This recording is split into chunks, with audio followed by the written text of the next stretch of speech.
வணக்கம்.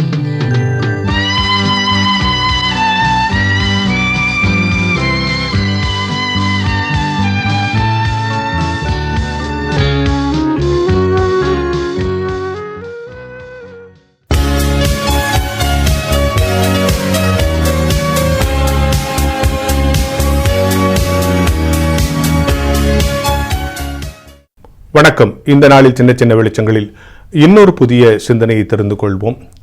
உலகத்தில் அதிகமாக பயன்படுத்தப்படுகிற பொன்மொழிகளில் புத்தருடைய பொன்மொழிகளும் சாக்ரட்டிஸுடைய பொன்மொழிகளும் அதிகம் என்று ஒரு நூலில் நான் படித்தேன்.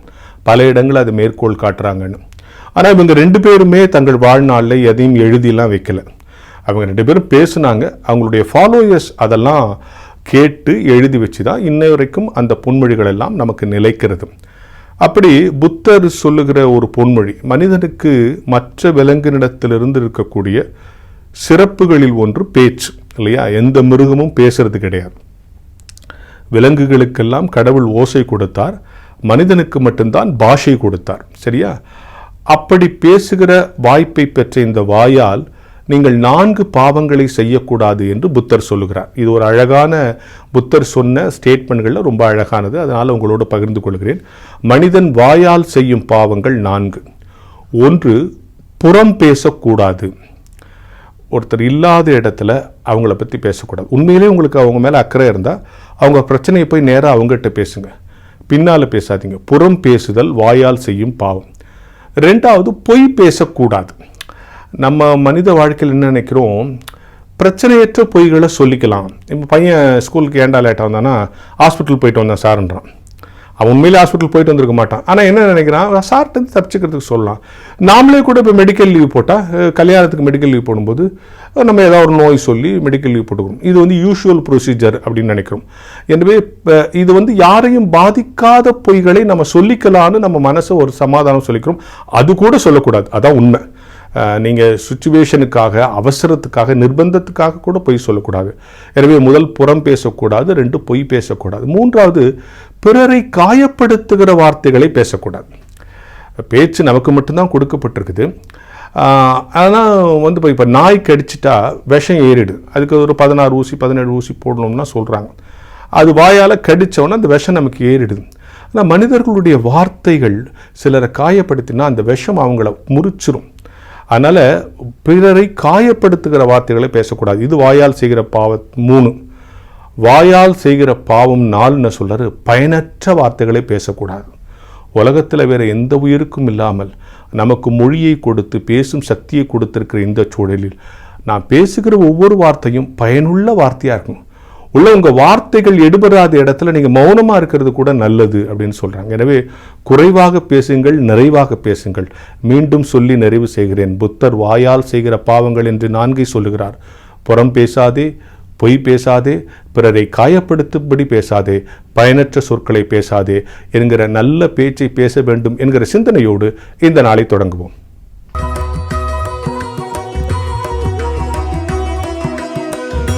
ஆயிரம் வேதங்கள் என்னை ஆண்டன சாபங்கள், அருட்பரன் என்னை அரவணைத்தார்.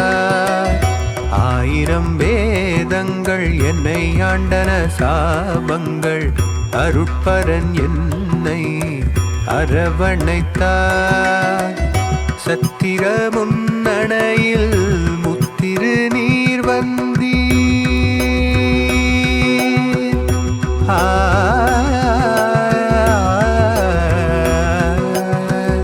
சத்திர முன்னணையில் முத்திரு நீர் வந்தீர்.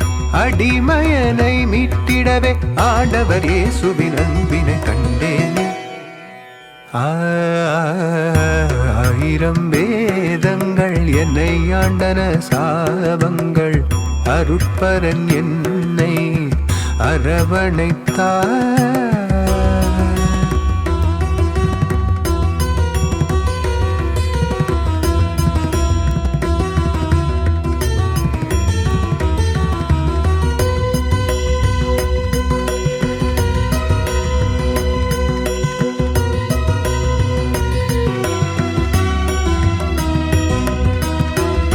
பாவங்கள் தீமைகளை பயம்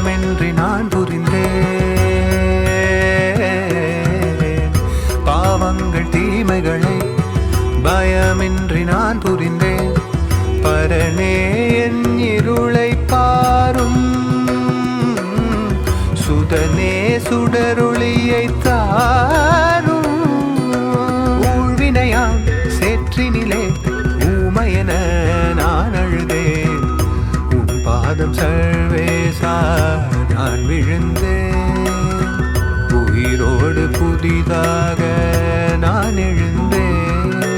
கெட்ட குமாரனை மீட்டிடவே, கிருமியம் பாவம் போக்கிடவே, சிறுவயல் சென்னீர் சிந்திய பலியே, சர்வ வல்ல இயேசுபரனை சரணடைந்தேன்.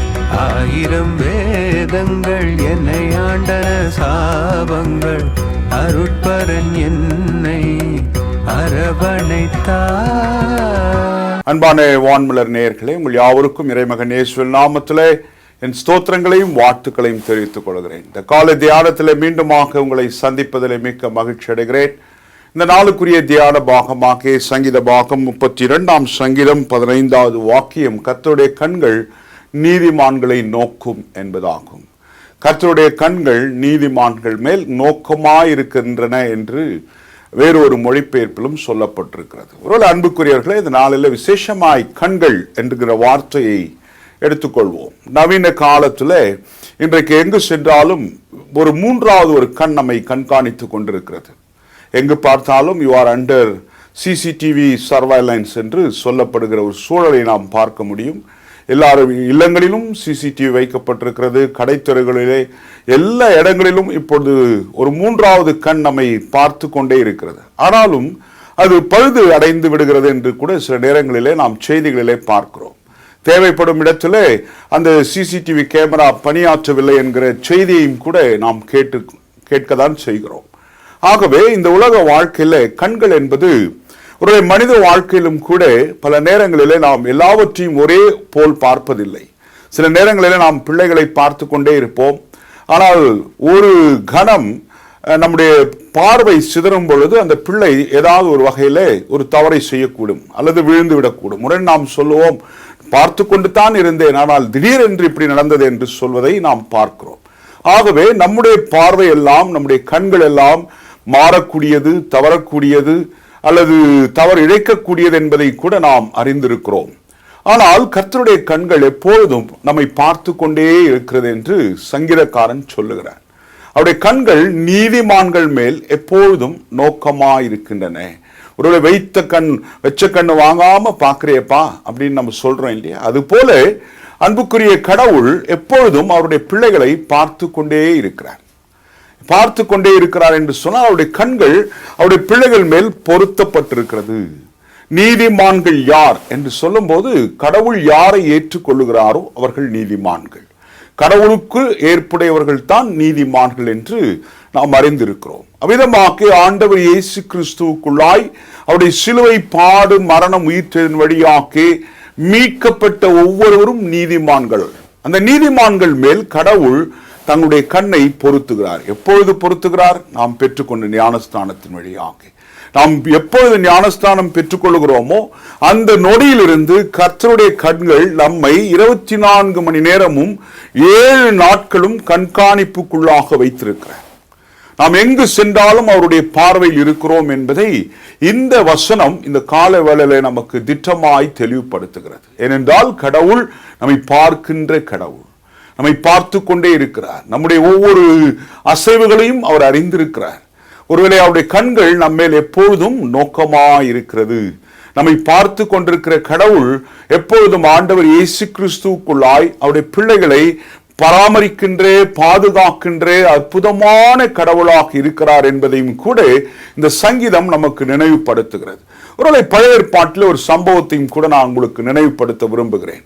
ஆகார் என்கிற ஒரு பெண்மணி இருந்தார்கள். அவருடைய மகன் பெயர் இஸ்மவேல். ஆபிரகாம் வீட்டில் இருந்த அவர்களை துரத்தப்படுகிறார்கள். அவ்விதமாக துரத்தப்பட்ட ஒரு நிலையிலே ஆகாரும் இஸ்மவேலும் தன்னந்தனியாக நடந்து போய் கொண்டிருக்கிற வேளையில எங்கே போவோம் என்கின்ற ஒரு நிலையிலே அவர்கள் நடந்து போய் கொண்டிருந்த போது அன்பு பிள்ளை அம்மாவை பார்த்து கேட்கிறார், அம்மா எனக்கு தண்ணீர் தாகம் எடுக்கிறது என்று. இந்த சூழல்ல ஆகாருக்கு என்ன செய்வதென்றே தெரியவில்லை. உடனே கர்த்தரை நோக்கி பார்க்கிறார். உடனே கடவுள் அந்த இடத்துல ஆகாருக்கு சொல்லுகிறார், கீழே பார் என்று சொல்லும்போது ஒரு துறவு உருவாகிறது. ஒரு ஊற்று உருவாக்கும் பொழுது அங்கே தண்ணீர் வந்தது என்று சொல்லப்படுகிறது. அந்த தண்ணீரை பருகின போது ஆகார் கடவுளுக்கு ஒரு பெயரை கொடுக்கிறார், நீர் என்னை காண்கிற தேவனாக இருக்கிறீர் என்று. நீர் என்னை காண்கிற தேவன், பார்க்கிற கடவுளாக இருக்கிறீர் என்பதை ஆகார் மிக தெளிவாக அந்த இடத்துல சுட்டி காட்டுகிறார். கடவுள் பார்க்கக்கூடியவர், நம்ம எப்பொழுதும் பார்த்து கொண்டே இருக்கிறார். அவருடைய பார்வை எப்பொழுதும் நம்முடைய வாழ்வு முழுவதுமாக இணைந்திருக்கிறது என்பதை இந்த திருவார்த்தை திட்டமாக சுட்டி காட்டுகிறார். அதைதான் சங்கீதக்காரன் சொல்லுகிறான், கர்த்தருடைய கண்கள் நீதிமான்களை நோக்கும் என்று சொல்லுகிறார்.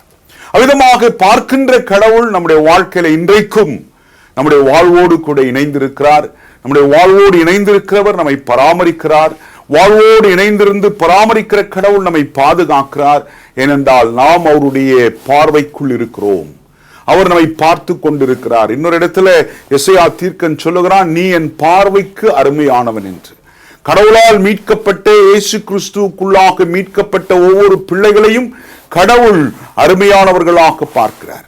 ஒருவேளை இந்த உலக வாழ்க்கையில அநேக காரியங்கள் அருமையானவைகளாக விலை மதிக்க முடியாததாக இருந்தாலும் கூட கர்த்தருடைய பார்வையில அவருடைய பார்வையில் நாம் அருமையானவர்களாக இருக்கிறோம் என்பதே நமக்கு மிக சிறந்த ஆசீர்வாதமாக இருக்கிறது. அன்புக்குரியவர்களே, இந்த நாளில் விசேஷமாக பார்க்கின்ற கடவுளை இன்றைக்கும் நீங்கள் பார்த்து கொண்டிருக்கிறீர்கள். இந்த தொலைக்காட்சியின் வாயிலாக, கர்த்தருடைய வார்த்தையின் வாயிலாக கடவுளை நாம் பார்க்கிறோம். அவர் நம்மை பார்த்து கொண்டிருக்கிறார். ஒருவேளை எப்போதும் அவருடைய கண்கள் நம்மேல் வைக்கப்பட்டிருப்பதனாலே நாமும் அவரை பார்ப்பதற்கான ஒரு வாய்ப்பை கடவுள் தொடர்ந்து அவருடைய திரு வார்த்தையின் வழியாக கொடுத்து கொண்டே இருக்கிறார். எப்பொழுதெல்லாம் கடவுளுடைய வசனத்தை நாம் கேட்கிறோமோ, எப்பொழுதெல்லாம் கடவுள் வசனத்தை தொலைக்காட்சியின் வாயிலாக அல்லது ஆலய ஆராதனையின் வாயிலாக கடவுளுடைய வசனத்தை வாசிப்பதின் வாயிலாக கேட்கிறோமோ, அப்பொழுதெல்லாம் கடவுளை நாமும் கூட பார்க்கக்கூடியவர்களாக இருக்கிறோம். ஆகவே இந்த பார்வை அல்லது நாம் அவரை பார்ப்பதும் அவர் நம்மை பார்ப்பதும் தொடர்ந்து நிகழ்ந்து கொண்டே இருக்கின்ற ஒரு அற்புதமான ஒரு நிகழ்வு. ஏனென்றால் கர்த்தருடைய கண்கள் நம்மேல் எப்பொழுதும் பொருத்தப்பட்டிருக்கிறது. நாம் எங்கு சென்றாலும், நம்முடைய வாழ்க்கையில எந்த நிலையிலும், நம்முடைய பணி தலங்களிலும் சரி, நாம் போகின்ற இடங்களிலும் சரி, கர்த்தருடைய கண்கள் நம்மேல் வைக்கப்பட்டிருக்கிறது, நாம் பொருத்தப்பட்டிருக்கிறது. ஆகவே அன்புக்குரிய கடவுளின் ஜனமே, அன்புக்குரிய வான்மலர் நேயர்களே, இந்த நாளிலே காலை வேளை கர்த்தர் சொல்லுகிற வார்த்தை, நீங்கள் எப்பொழுதும் கர்த்தருடைய பார்வையில, கர்த்தருடைய கண்காணிப்பில இருக்கிறீர்கள் என்பதையும் திட்டமாய் சொல்லுகிறார்.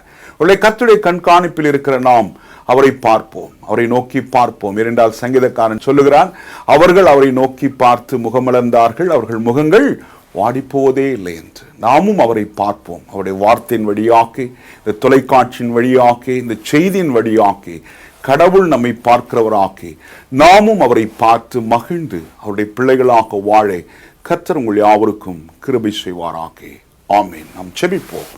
கிருபையும் இரக்கம் நிறைந்த எங்கள் அன்பின் திரிய கடவுளே, இந்த அருமையான கால வேளைக்காக நன்றி சொல்லுகிறோம். இந்த கால வேளையிலும் கூட விசேஷமாக நீர் எங்களை காண்கிற கடவுளாக இருப்பதற்காக நன்றி. எங்கள் மேல் உம்முடைய பார்வை எப்போதும் வைக்கப்பட்டிருக்கிறது.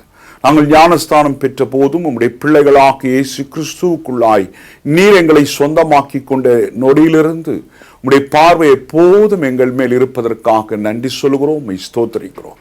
நாங்களும் தொடர்ந்து உம்முடைய திரு வார்த்தையின் வழியாய், இந்த தொலைக்காட்சியின் செய்தியின் வழியாக நீர் எங்களை பார்க்கிற கடவுளாக பார்த்து மகிழ்ந்து வாழ எங்களுக்கு உதவி பாராட்டும். உடைய தயவும் இறக்கும் எங்களை தாங்கட்டும். இயேசுவின் நாமத்தில் வேண்டுகிறோம் எங்கள் நல்ல பிதாவே, ஆமேன். அருமையாண்டவராகிய இயேசு கிறிஸ்துவின் கிருபையும் பிதாவாகிய கடவுளின் அன்பும் தூயாவின் நல்லொரும் ஐக்கியம் என்னிடத்தில் உங்கள் யாவரோடும் என்றும் எப்போதும் தங்கியிருப்பதாக. ஆமேன். God bless you. வான்மலரின் புதிய முகவரி கிறிஸ்டியன் மீடியா சென்டர், 105 பாந்தியன் சாலை, 2வது தளம், மியூசியம் எதிரில், எக்மோர், சென்னை 6,08,000.